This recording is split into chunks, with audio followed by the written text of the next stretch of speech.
Hello viewers, Sahera কিচেনে সবাইকে স্বাগত। অন্যদিনের মতো আজ আরেকটি নতুন রেসিপি নিয়ে আপনাদের সামনে হাজির হয়েছি বন্ধুরা। সেটা হলো পটেটো এগ অমলেট। একটা ইউনিক প্রসেসে করেছি। কিভাবে করেছি বন্ধুরা চলুন দেখে নেওয়া যাক।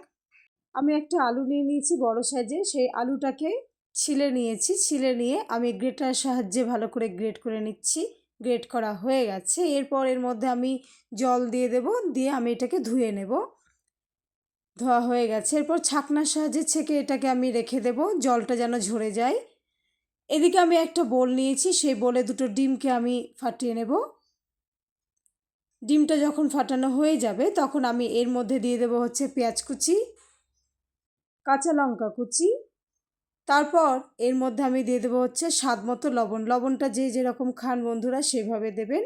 আমি এখানে 1 টেবিল স্পুনের মতো দিয়েছি। তারপর দিয়ে দেবো 1/2 টেবিল স্পুন হলুদ গুঁড়ো আর 1/2 টেবিল স্পুন গোলমরিচ গুঁড়ো দিয়ে এরপর এর মধ্যে আমি দিয়ে দেবো হচ্ছে গ্রেট করে রাখা সেই আলুগুলোকে। গ্রেট করা আলুটাকে দেওয়ার পরে ভালো করে মিশিয়ে নিতে হবে। আমার মেশানো প্রায় হয়ে গেছে। এদিকে আমি একটা প্যানকে আগে থেকেই গরম হতে দিয়েছি। সেই গরম প্যানে আমি দিয়ে দেব হচ্ছে প্রথমে সর্ষের তেল। কিছুটা পরিমাণে সর্ষের তেল আমি দিয়ে দিয়েছি 2 টেবিল স্পুনের মতো। আর একটা টমেটোকে গোল গোল করে কেটে রেখেছিলাম, সেই টমেটোর পিসগুলোকে আমি তেলের মধ্যে দিয়ে দিলাম। টমেটোর পিসগুলো যখন দেওয়া হয়ে যাবে তখন আমি এর মধ্যে দিয়ে দেব হচ্ছে ফ্যাটানো ডিমের মিশ্রণটা।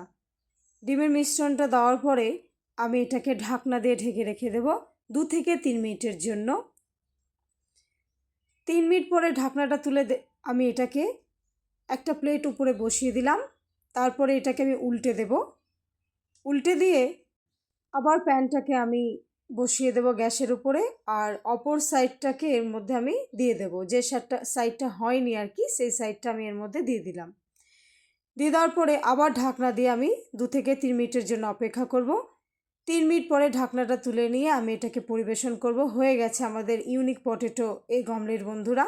বানাবেন তো কমেন্টে অবশ্যই জানাবেন। ভিডিওটি ভালো লাগলে অবশ্যই লাইক কমেন্ট ও শেয়ার করবেন। সকলে খুব ভালো থাকবেন ও সুস্থ থাকবেন। ভিডিওটি দেখার জন্য আপনাদেরকে অসংখ্য ধন্যবাদ।